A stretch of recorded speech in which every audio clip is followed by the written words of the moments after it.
ये आंदोलन कई मायनों में अन्ना आंदोलन से ज़्यादा मुश्किल था। सब कहते थे कुछ नहीं होगा और मैं कहता था कुछ हो ना हो, यहाँ खड़े रहना हमारा फर्ज है। वहाँ मीडिया सारा आंदोलन के साथ था, यहाँ सारा मेन स्ट्रीम मीडिया बेशर्मी से सरकार की लाइन चला रहा था। सोनम वांगचुक को जरूर आज याद करना चाहिए, धन्यवाद देना चाहिए। 15 दिन के फास्ट के बाद इस आंदोलन को वो एक ऊर्जा दी जो लगता था कि नहीं मिलेगी।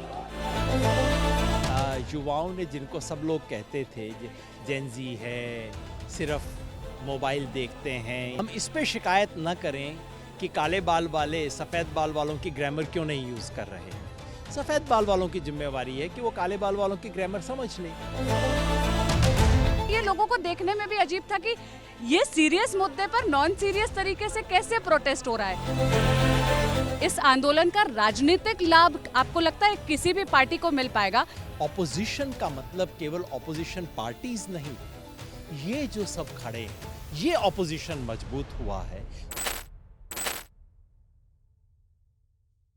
आपको क्या लग रहा है, क्या टर्निंग पॉइंट थे, क्या वजह थी कि ये मूवमेंट आज सक्सेसफुल की परिभाषा में गिना जाएगा?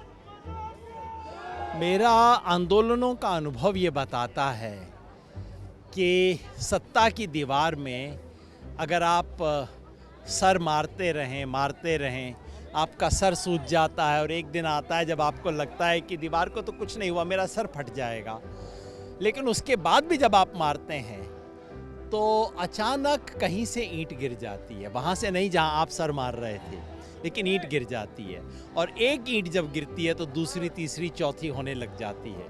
यही किसान आंदोलन में हुआ, यही हमने यहाँ देखा। मैं यहाँ 1 जुलाई से आ रहा हूँ, 1 जुलाई को पहली बार मंच से बोला था। मुश्किल से 150-200 लोग सामने खड़े थे और सब कहते थे कुछ नहीं होगा और मैं कहता था कुछ हो ना हो, यहाँ खड़े रहना हमारा फर्ज है, इनका समर्थन करना हमारा फर्ज है।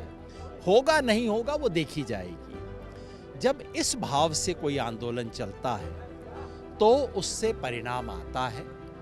ये आंदोलन कई मायनों में अन्ना आंदोलन से ज़्यादा मुश्किल था, क्योंकि वहाँ मीडिया सारा आंदोलन के साथ था, यहाँ सारा मेन स्ट्रीम मीडिया बेशर्मी से सरकार की लाइन चला रहा था, या तो इरेज कर रहा था या दुष्प्रचार कर रहा था।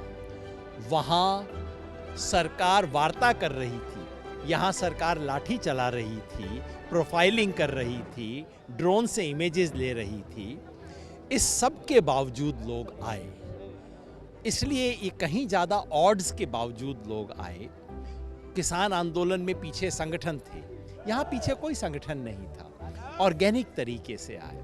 इसलिए जब 15 दिन के करीब हो गए और उसके बाद भी सोनम वांगचुक ने अपना फास्ट जारी रखा, उसके बाद एक टर्निंग पॉइंट आया और सोनम वांगचुक को जरूर आज याद करना चाहिए, धन्यवाद देना चाहिए कि उनके इस दृढ़ता ने 15 दिन के फास्ट के बाद इस आंदोलन को वो एक ऊर्जा दी जो लगता था कि नहीं मिलेगी। और सबसे ज़्यादा तो मैं धन्यवाद करना चाहता हूँ युवाओं का। ये यूथ की जीत है। युवाओं ने, जिनको सब लोग कहते थे जेनजी है, सिर्फ मोबाइल देखते हैं, रील वाली जनरेशन है, नॉन सीरियस जनरेशन है, यहाँ इनफैक्ट प्रोटेस्ट में भी ये बात कही गई कि जिन लोगों ने पुराने आंदोलन देखे हैं, चाहे वो अन्ना आंदोलन हो, किसान आंदोलन हो, शाहीन बाग का आंदोलन हो, कि आंदोलन कितने दृढ़ता के साथ किए जाते हैं, कितने सीरियसली किए जाते हैं। यहाँ नाच रहे हैं, गा रहे हैं, सेलिब्रेशन हो रहा है, गेम्स खेले जा रहे हैं, तो ये लोगों को देखने में भी अजीब था कि ये सीरियस मुद्दे पर नॉन सीरियस तरीके से कैसे प्रोटेस्ट हो रहा है। मैं उसे नॉन सीरियस नहीं मानता। मैंने हमेशा कहा है, हर जनरेशन की अपनी ग्रामर होती है और हम इस पे शिकायत न करें कि काले बाल वाले सफ़ेद बाल वालों की ग्रामर क्यों नहीं यूज़ कर रहे हैं। सफ़ेद बाल वालों की जिम्मेवारी है कि वो काले बाल वालों की ग्रामर समझ लें। इनकी ग्रामर मीम्स की है, इनकी ग्रामर रैप की है, इनकी ग्रामर डांस की है। और सच ये है कि दुनिया भर में डिक्टेटरशिप का मुकाबला पुराने स्टाइल की मूवमेंट से कम हुआ है। सैटायर, जोक, ह्यूमर, सॉन्ग, इनसे डिक्टेटरशिप के गुब्बारे को पंक्चर करने में कहीं ज़्यादा मदद मिलती है।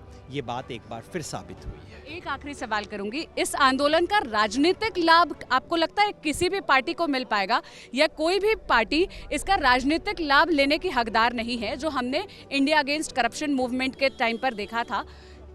आप इस पर क्या सोचते हैं कि क्या होगा? क्योंकि पहले दिन से तो कोई ऐसी पार्टी नहीं थी जो आकर समर्थन दी हो, भले ही वो आखिर के एक हफ्ते के दौरान नैतिक समर्थन देने आई हो यहाँ। मैं समझता हूँ ये बिल्कुल फिजूल की बहसें हैं, और इसका कोई, मेरी बला से सबको नुकसान, मेरी बला से किसी को फ़ायदा ना हो, क्या फ़र्क पड़ता है? इस देश का युवा मजबूत हुआ है। ऑपोजिशन का मतलब केवल ऑपोजिशन पार्टीज नहीं है, ये जो सब खड़े हैं ये ऑपोजिशन है। ये ऑपोजिशन मजबूत हुआ है। कौन सी पार्टी मजबूत हुई, कौन सी कमज़ोर हुई, मेरी बला से मुझे क्या फ़र्क पड़ता है? हाँ, जो इस देश में 12 साल से एक छत्र राज कर रहे हैं और जो सोचते हैं कि हमारे यहाँ इस्तीफे नहीं होते, जो इस अहंकार में डूबे हैं, उनकी हवा ज़रूर निकली है, जो बहुत अच्छी खबर है। बहुत शुक्रिया हमें वक्त देने के लिए, बात करने के लिए।